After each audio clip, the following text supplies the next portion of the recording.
Europe 1, il est 8h35, la revue de presse. La revue de presse avec Natacha Polony. Bonjour Natacha. Bonjour Thomas, bonjour Julie et bonjour à tous. Ce matin, une de vos journaux, on sent que la trêve des confiseurs est bien finie. L'année commence et François Hollande doit déjà se sentir épuisé. Les Échos, fiscalité, industrie sociale, les 12 travaux de Hollande. Le Monde, impôts, déficit, compétitivité. Le MEDEF prend Hollande au mot. Le Figaro, François Hollande peut-il changer de politique?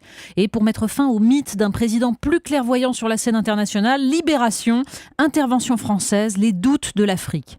Alors pour oublier ce programme chargé, le président va pouvoir renvoyer des ascenseurs, se créer des obligés. L'opinion, le grand mercato des patrons choisis par l'État. Bon, alors on commence donc avec François Hollande. C'est le nouveau Hollande ou c'est pas le nouveau Hollande qui est arrivé? C'est ça la question. Tournant ou pas tournant? Tout le monde glose sur les vœux présidentiels que Jérôme Fourquet de l'IFOP qualifie dans le Figaro de coming out réformiste. Juste à côté, Guillaume Tabar explique cette idée de tournant par le fait que François Hollande a eu à mener plusieurs campagnes en tenant à chaque fois un discours différent. Troisième interprétation sur la même double page du Figaro, celle de Bernard Cazeneuve qui soutient que non, il n'y a pas de changement de cap, mais qui ajoute qu'il assume parfaitement que le gouvernement mène une politique pro-entreprise. Quatrième point de vue, Delphine Batho, citée par Solène de Royer. Un mot a disparu, celui du changement. Il s'agit d'une sorte de tournant idéologique. Il n'y a plus de projet de société, plus d'objectifs de transformation.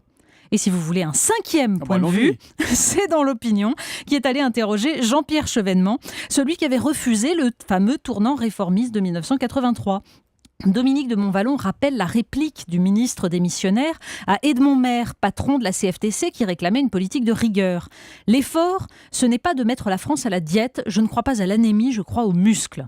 Et à l'entendre, Jean-Pierre Chevènement, même s'il reste d'une prudence toute politique, le muscle serait plutôt atrophié.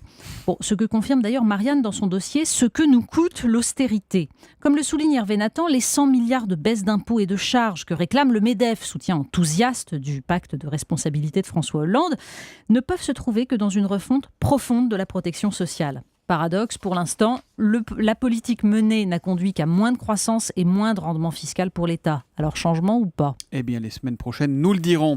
On part à l'étranger avec le retour, enfin faut-il parler de retour, ou la puissance de plus en plus forte d'Al-Qaïda en Irak. Et oui, le Parisien et le Monde reviennent sur la prise de Falloujah par Al-Qaïda qui a frappé tout le monde. Et dans le Figaro, Morin Picard évoque les débats américains sur les responsabilités après ce désastre symbolique. Paradoxe, ce ne sont pas les républicains, les soutiens à George Bush et à cette guerre délirante qui sont sur la sellette, mais les démocrates et Barack Obama qui auraient mal géré le retour des troupes. Dans le Monde, on comprend surtout, en lisant l'article de Benjamin Barth, que les États-Unis ne peuvent aider trop le gouvernement irakien chiite pour ne pas fâcher l'Arabie saoudite sunnite. Et pendant ce temps-là, Al-Qaïda est en son emprise.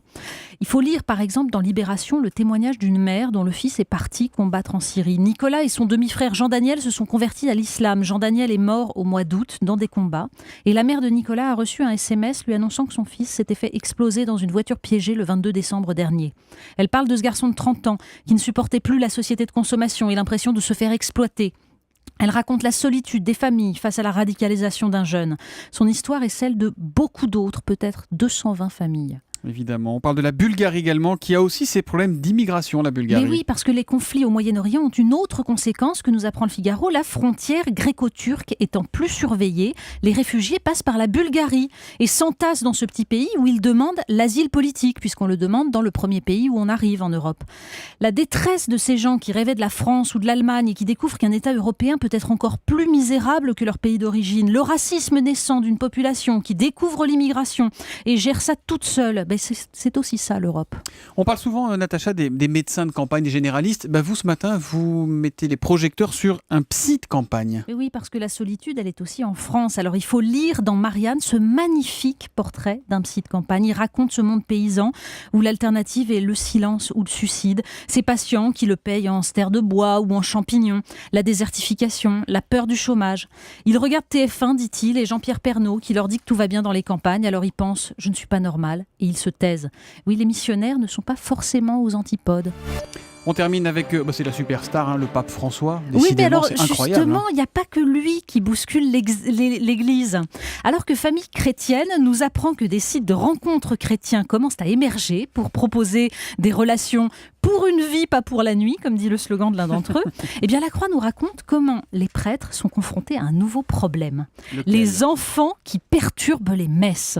Ah. Impossible de se concentrer et de méditer, ça braille. On se plaignait du vieillissement dans les églises, mais quand les jeunes couples sont là, les paroisses sont obligées de diffuser des codes de bonne conduite. Oui, alors la question, c'est intolérance des paroisses bourgeoises ou culte de l'enfant roi, même chez les chrétiens. Laissez venir à moi les petits-enfants, disait Jésus. D'accord, mais éduquez-les quand même avant. Ouais, quand même, un peu d'ordre là-dedans. Merci beaucoup Natacha Polony. La revue de presse tous les matins, 8h35 sur Europe 1.